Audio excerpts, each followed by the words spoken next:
एक ऐसा रहस्य जो 100 सालों के बाद भी रहस्य ही बना हुआ है।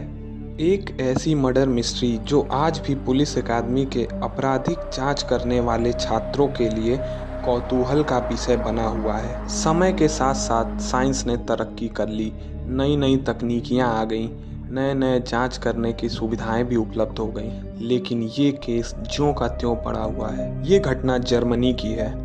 1922 में मार्च का महीना था।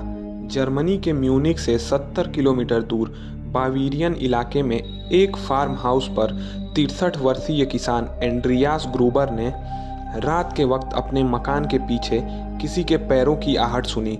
उसने अपनी सोती हुई पत्नी काजिला को जगाकर ये बात बताई। वो ध्यान से सुनने लगी, लेकिन उसे कोई आवाज़ नहीं आई। इतने में दूसरे कमरे से जोसेफ, जो उनकी विधवा बेटी विक्टोरिया का बेटा था, उसके रोने की आवाज़ आई।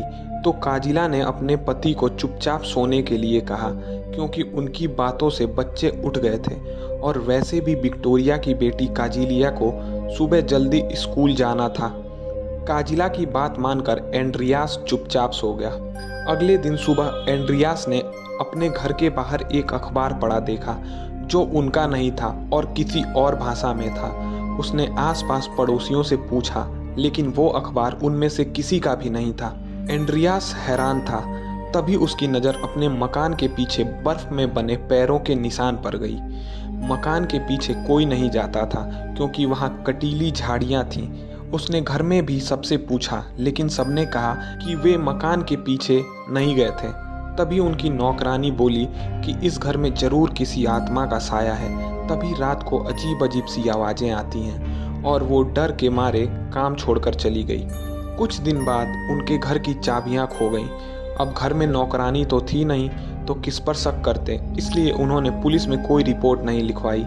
शुक्रवार 31 मार्च को एंड्रियास परिवार ने एक नई नौकरानी मारिया बामगार्टन को काम पर रखा। सोमवार को जब डाकिया डाक डालने आया तो उसने देखा कि शनिवार को डाली गई डाक दरवाजे के सामने वैसी की वैसी पड़ी है।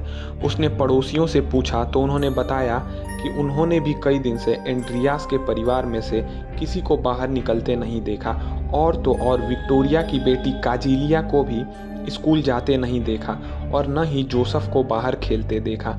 डाकिये और पड़ोसियों को कुछ शक हुआ और उन्होंने पुलिस को इत्तला कर दिया। म्यूनिख पुलिस विभाग के इंस्पेक्टर जॉर्ज अपनी टीम के साथ मौके पर पहुंचे और उन्होंने घर के साथ बने बाड़े में एंड्रियास, उसकी पत्नी काजिला, उनकी बेटी विक्टोरिया और विक्टोरिया की बेटी काजिलिया को मरा पाया।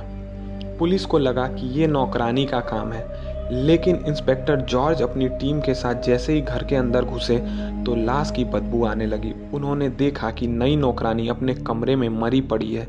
पुलिस को ये देखकर हैरानी हुई कि अपराधियों ने छोटे से मासूम बच्चे जोसेफ, जो अपनी मां के बेड पर सोया हुआ था, उसको भी नहीं छोड़ा और उसे भी मौत के घाट उतार दिया। पुलिस ने लाशों को शिनाख्त के लिए भेज दिया। जांच में पता चला कि विक्टोरिया की बेटी काजिलिया हमले के काफ़ी समय बाद तक जिंदा थी।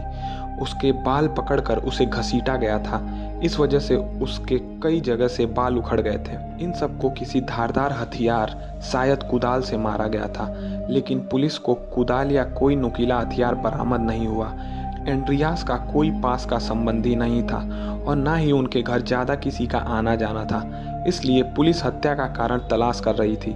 जर्मनी का ये एक बड़ा भयानक हत्याकांड था, इसलिए पुलिस जल्द से जल्द अपराधियों तक पहुंचना चाहती थी।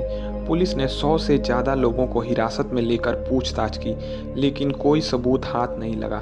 हत्या का कारण सबसे पहले पुलिस को डकैती लगा।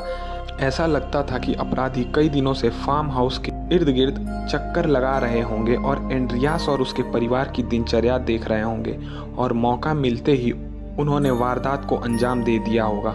लेकिन घर की तलाशी में पुलिस को काफ़ी पैसे मिले जिन्हें छेड़ा नहीं गया था। तब पुलिस को हत्या की वजह डकैती नहीं लगी। हत्या ऐसे की गई थी जैसे किसी की एंड्रियास और उसके परिवार से दुश्मनी हो।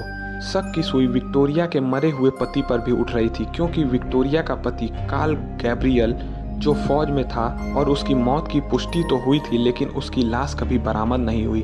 वैसे भी एंड्रियास के पड़ोसियों का कहना था कि एंड्रियास के मौत के बाद उन्होंने उसके घर में किसी की छाया देखी थी और चिमनी से धुआं निकलते देखा था। पुलिस ने जांच की लेकिन कुछ भी पता नहीं चला।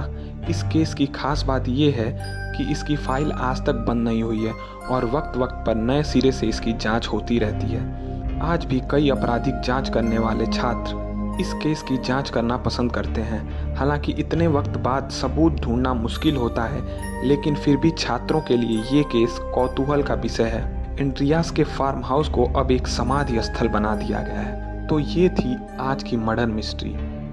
अगर कहानी पसंद आई हो तो वीडियो को लाइक और चैनल को सब्सक्राइब कीजिएगा।